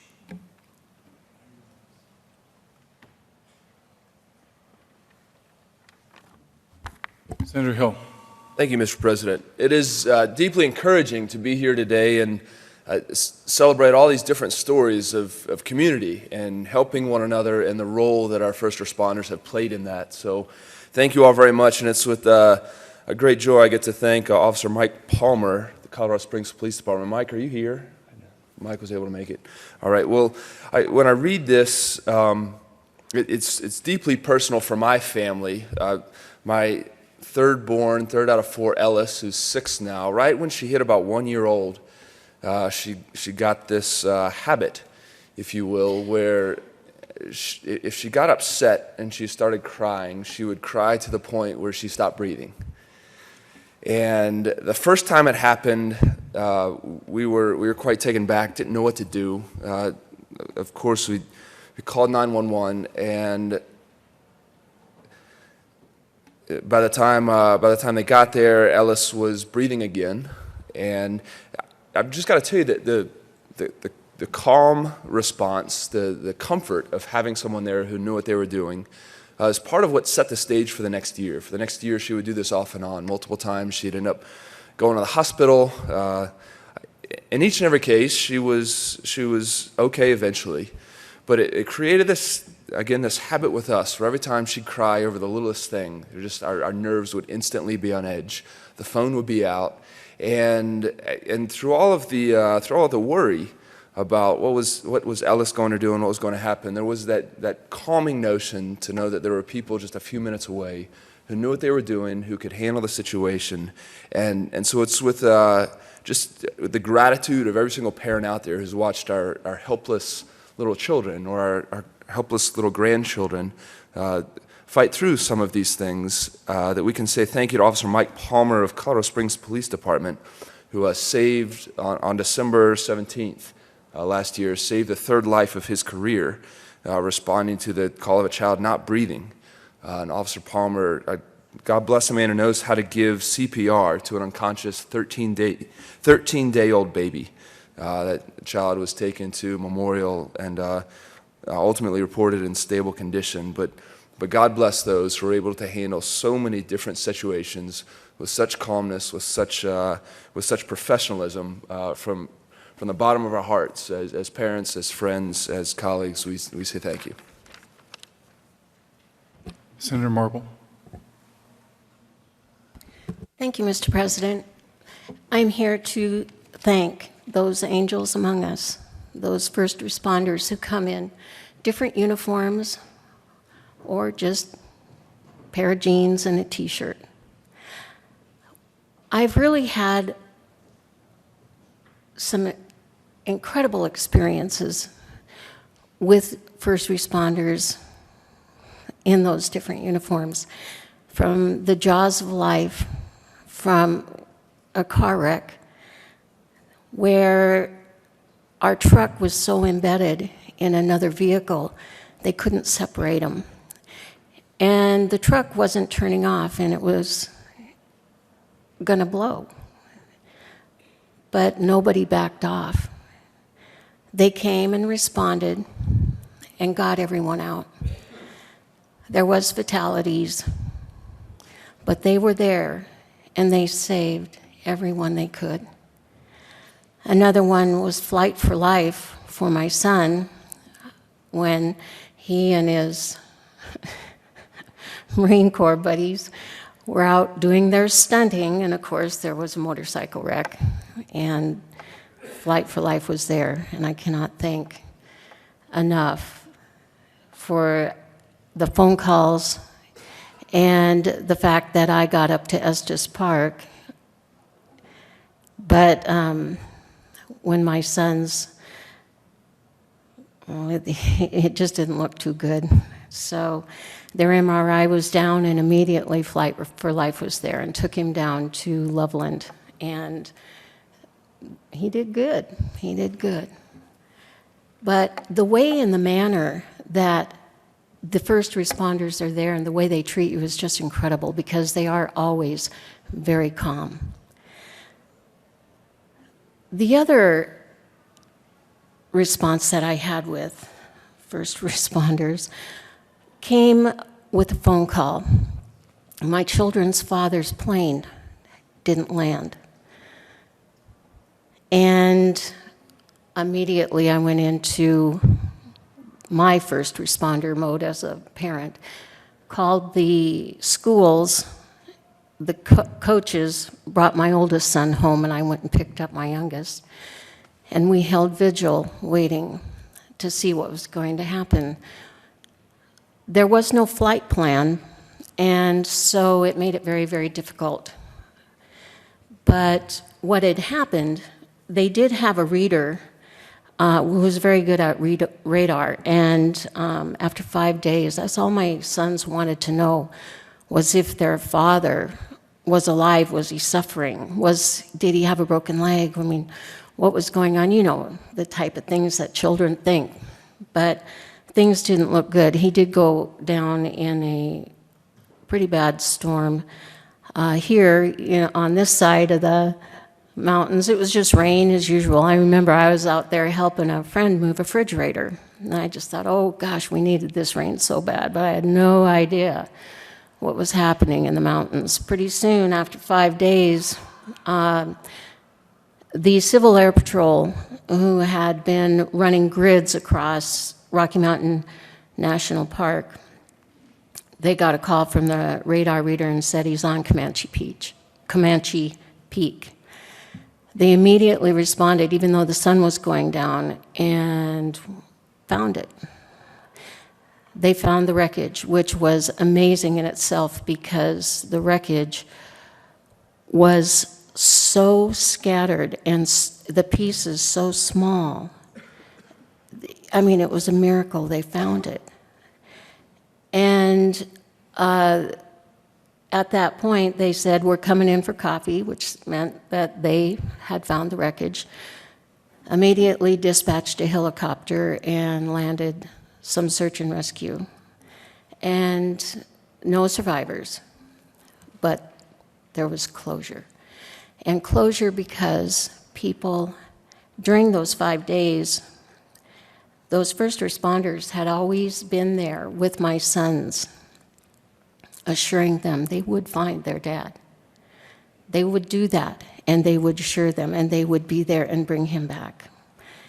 And the way that they handled my sons with the loss of their father was just tremendous. Giving them comfort, giving them calm in a very emotional storm for them. So when I see first responders, when I go down I-25 and I look at the wrecks that happen, which are daily, and I always see those same people, and I wonder, were you the people that helped me? And I think, when I see the Civil Air Patrol people out, are you the people who found my son's father? I always want to thank them, but you know, as people who are being helped, when you're in that position, you don't always get the names. You don't always get to shake the hands of those people who helped you and who saw you through some of the worst of times. And how you responded laid the groundwork for how we deal with those losses later. You do a brilliant job. You do an exceptional job. And you make it possible for closure. You make it possible for us to have that groundwork and that wonderful foundation to carry on the rest of our lives the way we do. And you see these things every day, every day. And I just want to say thank you to the angels among us, because you truly are a class of your own. No one can hold a candle to the things that you do and how you help us. And because we do a lot of stupid things in our lives, and you're there to hold our hands. So thank you so much.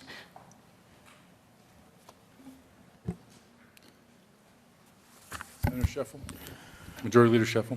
Thank you, Mr. President. Thank you, colleagues, for your participation. To our first responders, as we close deliberation on this resolution for another year,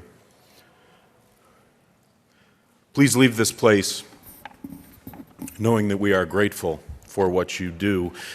As we've proceeded here and I hear the pagers going off and the phones going off and we've called on folks that are not here, it's because they're on the job. They've left here because they're on duty somewhere already. So this will conclude where it began. Thank you. Please leave this place knowing that you've touched our hearts and that you leave this place with the profound thankfulness and gratefulness of the Colorado State Senate. Mr. President, I would call for a roll call vote. We will get to the motion momentarily. Senator Garcia, did you? Folks, let me just add that on behalf of the more than 5 million people that this body represents, we thank you for being here.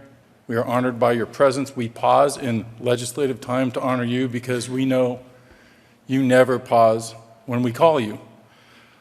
A few years ago, I moved into a neighborhood and there was a woman that worked for one of the ambulance services. She was a paramedic, 2 little kids.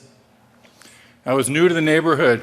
We got to know them, but I would periodically see her going to work when her partner would pull up and pick her up in their ambulance.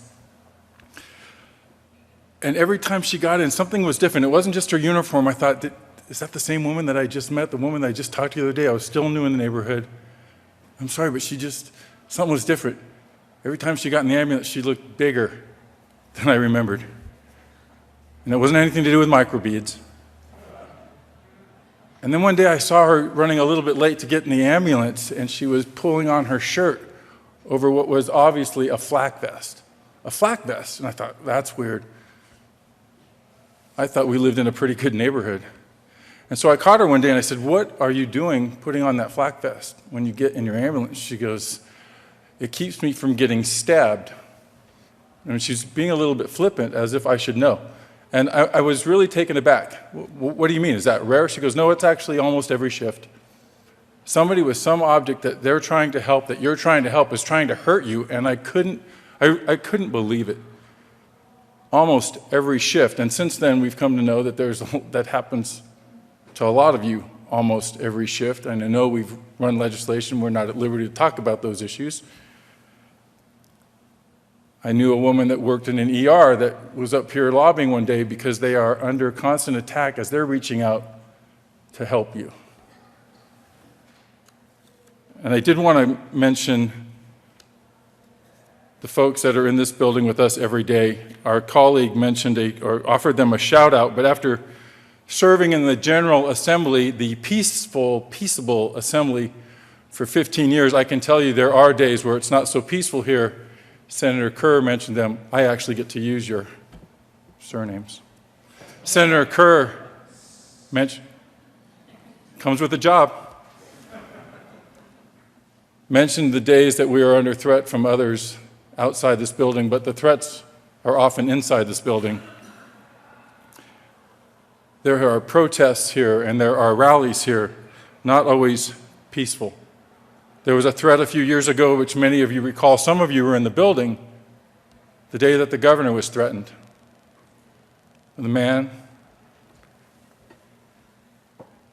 That threat was neutralized when the man was taken out by one of our own troopers. Nobody else in the building was hurt. Nobody was hurt. There are numerous health crises here almost every week.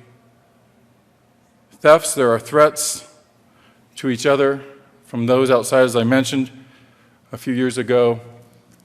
When we were out of session, there was a man who'd gotten into the building and had gotten into several offices to the staff and was groping women, had gotten to almost half a dozen staff members before he was caught in here. We appreciate what you all do, and we certainly appreciate those who are charged with our safety and our security for being here with us every day. And I think it was mentioned earlier, it is 24/7. John 15:13, Jesus tells us there is no greater love than that what a man has, that he would give up his life for his friend. Far be it from me to edit that, even as the president, but I would offer an amendment. Perhaps there is no greater love than that of a man or woman who would give up their life for a stranger. And we've heard stories of that, and we know that's what you are willing to do each and every day. With that, I think those who put their lives on the line for us specifically here every day deserve more than a shout out. We have a couple of our colleagues, I know they are not going to appreciate me mentioning their names, but we have Troopers Hodge and Hofstetter with us, and I would ask that you would indulge me and join me in violating one of our own rules, which is 31F. We are not allowed to recognize people in our gallery. I think we're going to set that one aside. Would you stand and join me in recognizing them and representing all the people that they do in this building for us year after year, day after day, 24/7? Thank you.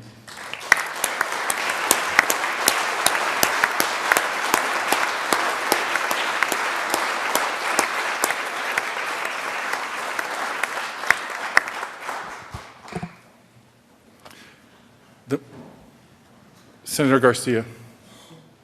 Thank you, Mr. President. I renew our motion for the passage of SJR 13 and ask for an aye vote.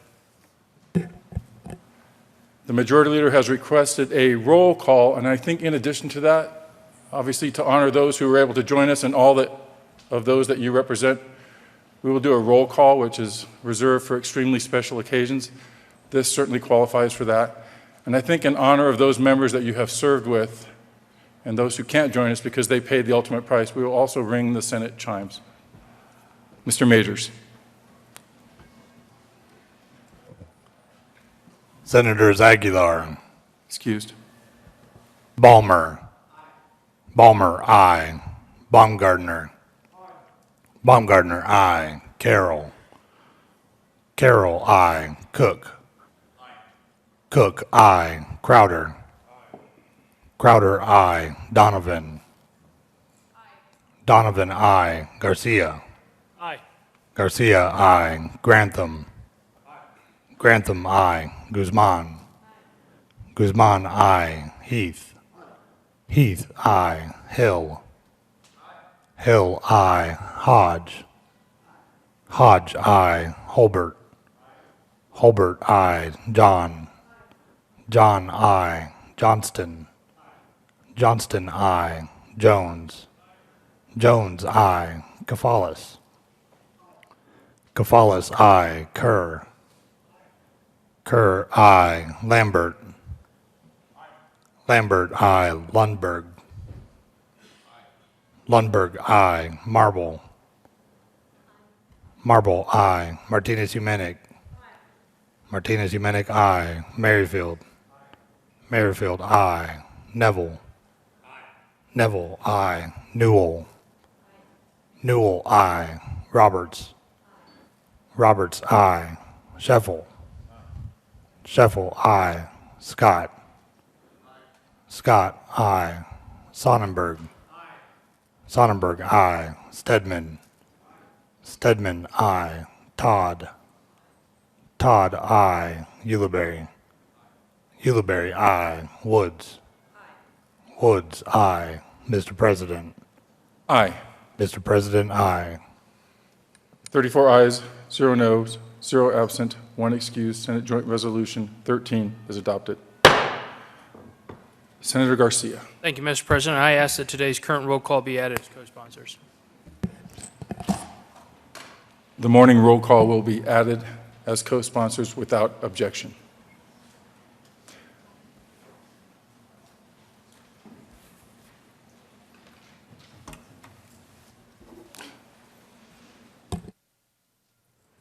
Folks, we're going to take about a 5-minute recess so we can greet our guests.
The Senate will come back to order.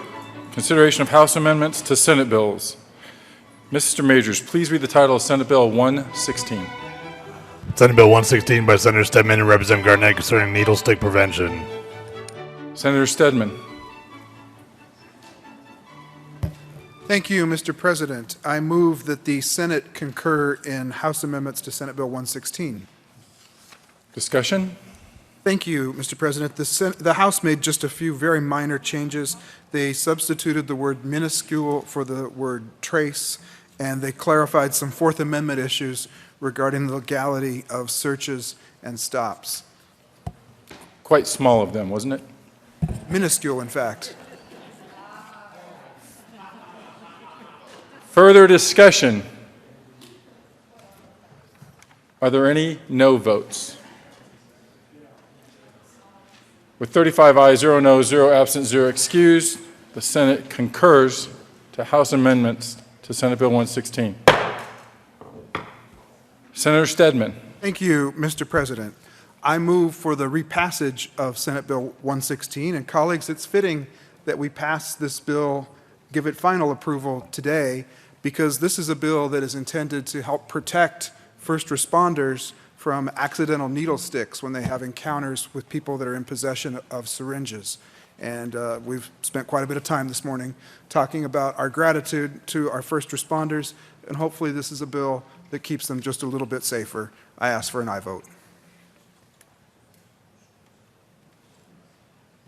Is there further discussion on Senate Bill 116? Are there any no votes? With 34 ayes, 0 no, 0 absent, 1 excused, Senate Bill 116 is readopted.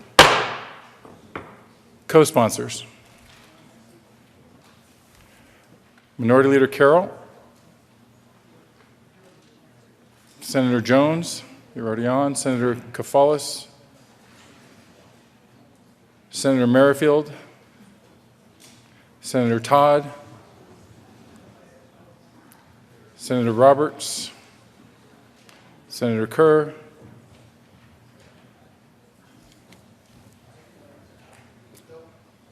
Senator Heath, Senator Johnson, you're already on it. Senator Crowder,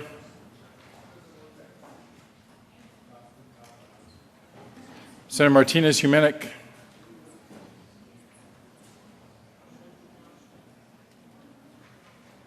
Senator John, co-sponsors.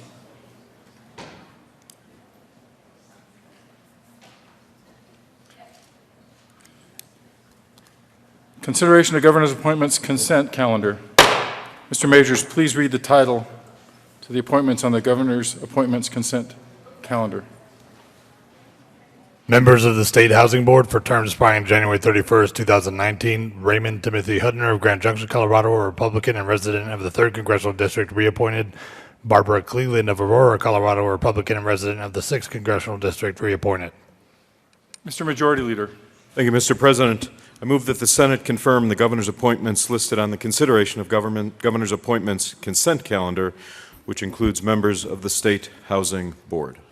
Is there further discussion? Are there any no votes? With 34 ayes, 0 no, 0 absent, 1 excused, Raymond Timothy Hudner and Barbara Cleland are confirmed on the State Housing Board. Majority Leader Scheffel. Thank you, Mr. President. I move that the Senate lay over consideration of conference committee reports, which include Senate Bill 85 to March 16. You have heard the motion. All those in favor say aye. Opposed, no. The Senate will lay over consideration of conference committee reports.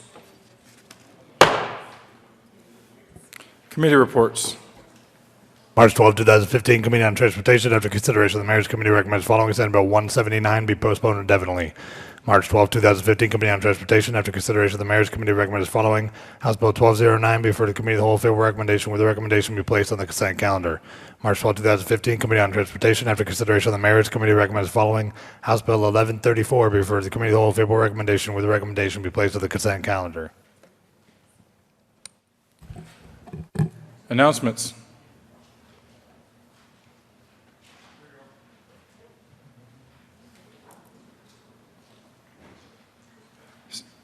Senator Neville. Thank you, Mr. President. I wanted to remind everybody here, along with my other fellow senator, we're celebrating Liberty Day on March 16th, so you're going to have a lot of young people coming in, fifth graders, and they're going to be talking to you about the Constitution. So my suggestion is get a pocket Constitution, be ready to bone up, otherwise you might have an embarrassing moment when they come up and ask you a specific question. And we're looking forward to having them down here on the 16th. Senator Woods. Thank you, Mr. President. This is your chance to prove whether you are smarter than a fifth grader. And they're going to come in and ask us questions. There's going to be a press conference on the west steps of the Capitol at 8:30 that morning. They encourage us all to come out there and visit with the kids and even address the media if you'd like to. And we're also celebrating James Madison's birthday on Monday. So that's what this is all about, and we hope you guys will be there with us.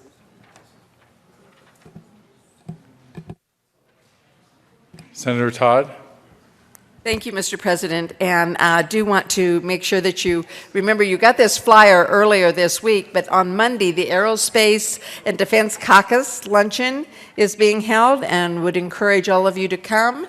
The following week, we will have Aerospace Day at the Capitol, and there will be some wonderful things. I hope that you're paying attention to what a formidable leader Colorado is. There was an article in the paper yesterday for UAL, and there will be a launching in Florida.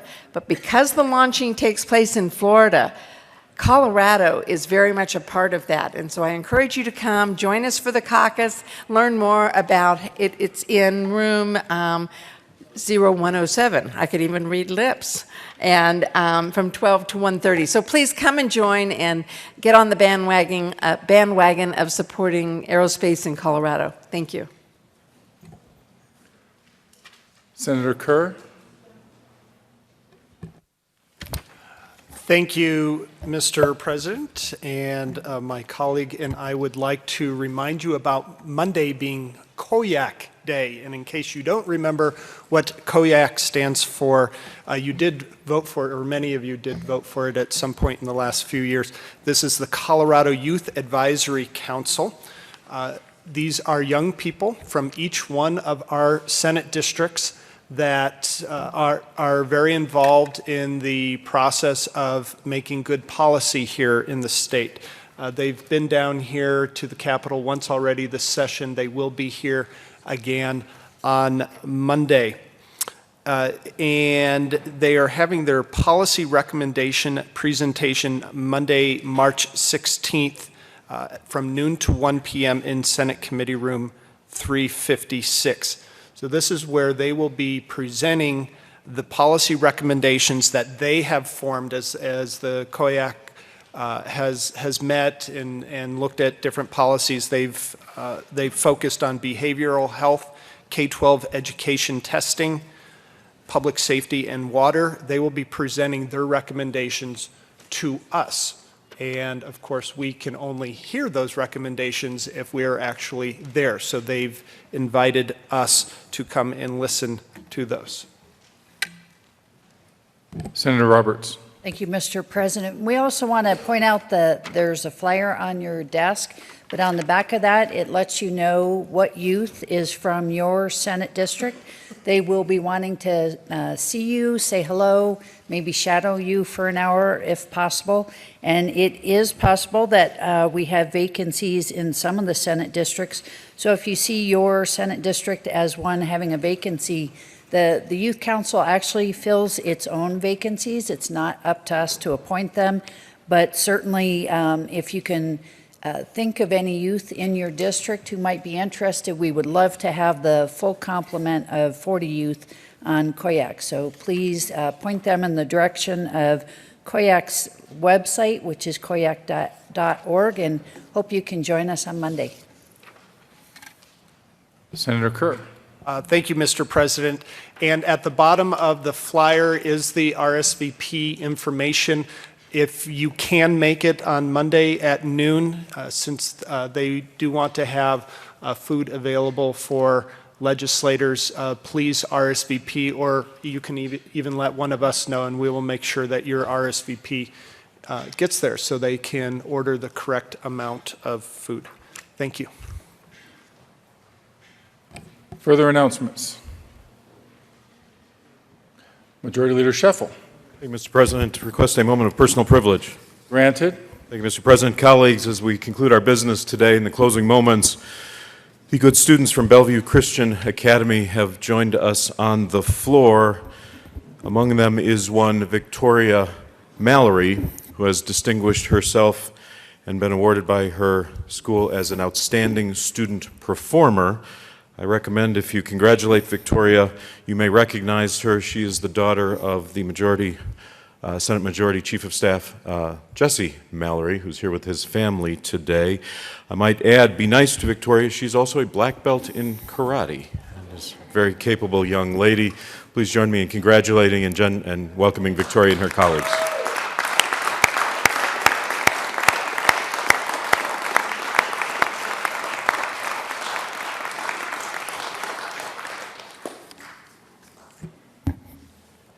Mr. Majority Leader. Thank you, Mr. President.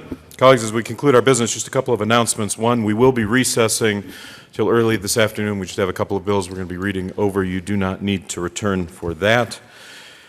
In addition, on your desks is information from Legislative Counsel instructing you if you want to promote a interim committee. That procedure is detailed in your desk. Important for you to note that if you'd like to do that, you have to have your request into Leg Council by April the 7th. Also, for your future planning, please take note that the Senate will be closed on April 3rd in observation of Good Friday. Make a note for that. And also, this is a particularly exciting announcement. Soon, all of us will be issued new, modern, high-tech, fob-style gate clickers. Clicker is a term of art here in the Senate. You'll be issued new fob-style gate clickers. Somebody was driving in my car one time and they looked up at my current clicker and said, "Wow, my grandmother had one of those from the 70s." These new modern clickers will replace the old clickers. And so what you'll need to do is see our Chief Sergeant, Frank Lombardi, to receive your new clicker. Here's the important part. The new clickers won't work.